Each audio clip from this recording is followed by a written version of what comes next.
기도하심으로 말씀 묵상을 시작하겠습니다. 하나님 감사합니다. 귀한 날 주셔서 저희들이 주님을 묵상하며 또 주님의 뜻을 마음에 새깁니다. 우리가 주님을 바라보며 또 주님의 뜻을 우리 삶 가운데 이루어가는 자들이 될 수 있도록 인도하여 주시옵소서. 감사드리며 예수님 이름으로 기도드리옵나이다. 아멘.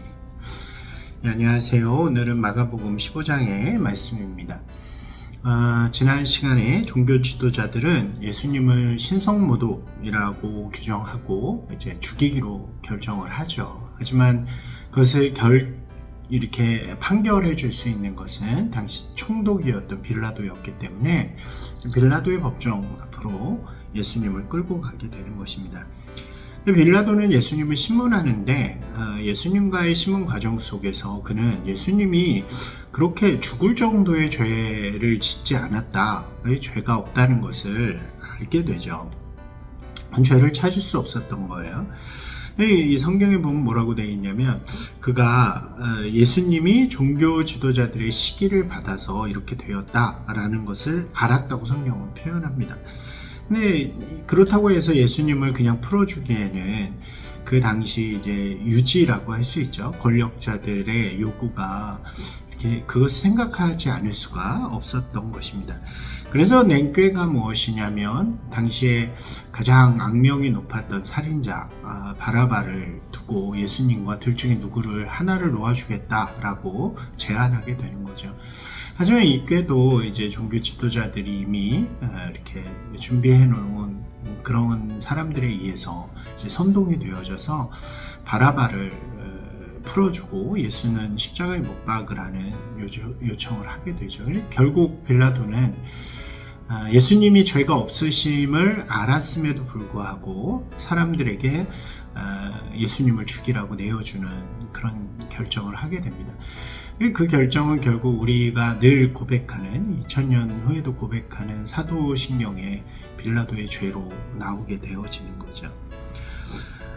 이제 예수님께서는 십자가를 지고 골고다 언덕길을 올라가십니다. 그리고 그 위에서 십자가에 달리셔서 죽음을 맞이하게 되는 거죠. 그 길은 고통과 괴로움 그리고 사람들의 멸시와 조롱으로 가득했습니다. 그것을 결국 견뎌내서 십자가에 달리시고 또 죽음까지 맞이하게 되는 이야기가 이어집니다. 마가는 이러한 고통의 순간에 얼마나 괴로웠는가를 예수님께서 십자가 위에서 하신 하나님의 말씀으로 우리에게 전해주죠. 그것은 엘리 엘리 라마 사박다니 라는 표현이었습니다. 예수님이 달린 시간이 오전 9시경이었고요. 그리고 예수님께서 그 시간이 흘러서 3시경에 이 말씀을 하시는데 이 말의 뜻은 이런 거죠. 나의 하나님 어찌하여 나를 버리셨나이까 라고 하시는 말씀이고 그것을 크게 고통 가운데 괴로움 가운데 하늘을 향해서 소리치는 장면이 묘사가 됩니다. 이 외침은 고통의 외침이고 또 죽음을 맞이하는 울부짖음이었다고 할 수 있습니다. 예수님께서는 그저 인간의 형상을 하고 오신 분이 아니라 완전한 인간의 모습으로 인간으로 오셨기 때문에 인간이 당하는 그 고통의 감각을 그대로 가지고 계시는 분이었습니다. 머리에 가시면류관이 쓰여지고 이렇게 사지에 못이 박혀지는 그 아픔 그리고 십자가에 달려있는 그 고통은 우리가 상상할 수 없는 괴로움이었다고 할 수 있겠죠. 그러한 육체적인 괴로움뿐만 아니라 이제 죽음으로 가게 되는 이 죽음이라는 것은 하나님과의 완전한 단절, 죄로 인해서 하나님으로부터 버림받은 그런 순간이기 때문에 그것을 경험해내는, 그것을 맞이하는 예수님은 너무나도 괴로움 속에서 그렇게 표현할 수밖에 없는 것이었습니다. 나의 하나님 어찌하여 나를 버리셨나이까. 예수님께서는 그렇게 울부짖으며 결국 죽음의 자리로 나아가시게 되는 것입니다. 이 죽음 뒤에 좀 특별한 이야기가 등장을 해요. 그 이야기는 뭐냐면 원래 십자가형으로 죽은 사람들은 그 죄인이잖아요. 그렇기 때문에 그 십자가형으로 죽는다는 건 굉장히 심한 죄인의 모습인데 그렇기 때문에 그 시체를 버려둡니다. 내버려두는 거예요. 것이 일반적인데 그때 한 사람이 빌라도를 찾아와서 예수님의 시신을 요구하는 장면이 등장하게 됩니다. 그는 요셉이라는 이름을 가진 사람인데요. 아리마대 사람이었고 아주 특별하게도 이스라엘의 공회원이었다고 성경은 기록합니다. 우리가 지난번에 봤죠. 사네드린이라고 하는 최고 의결기관, 이스라엘의 종교 공동체의 최고 의결기관의 한 사람이었는데 그들 중에 대부분은 예수님을 죽이려고 했던 사람들이고요.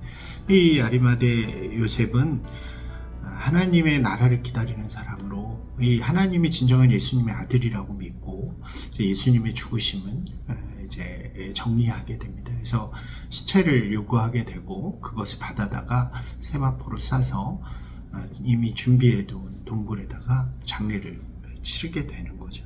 이것은 매우 위험한 일이었다고 할 수 있습니다. 신성모독으로 죽임을 당한 죄인을 하나님을 섬기는 나라의 공회원의 회원이 장례를 치른다는 것은 그만큼 위협을 감수하는 일이었다고 할 수 있습니다. 그래서 성경은 대담하게도 그리고 당돌하게도 이렇게 표현을 하는 것이죠. 오늘 이 말씀 속에서 하나님의 사명을 위해 죽음의 길을 가신 예수님의 이야기를 중심으로 사람을 두려워해서 해서는 안 될 일을 선택한 빌라도의 이야기와 또 사람을 두려워하지 않고 예수 그리스도의 길을 정리한 요셉의 이야기가 우리에게 소개가 되어지는 것입니다. 그런가요? 이 말씀 속에서 우리는 어떤 길을 가고 있는가? 믿음으로 살지만 때론 우리의 삶 가운데 두려움으로 인해서 다른 선택을 하고 있지 않은가? 우리는 담대하게 주님의 길을 이루며 나아가고 선택하고 있는가를 좀 돌아보기를 원합니다. 그리고 그렇게 결단했으면 좋겠어요. 우리가 세상이 아니라 하나님을 두려워하는 자가 되게 하시고 또 그를 통해서 예수 그리스도의 길을 준비하는 선택할 수 있는 믿음의 사람들이 될 수 있기를 우리 모두가 그렇게 기도하는 분들이 되시길 주님의 이름으로 축원합니다.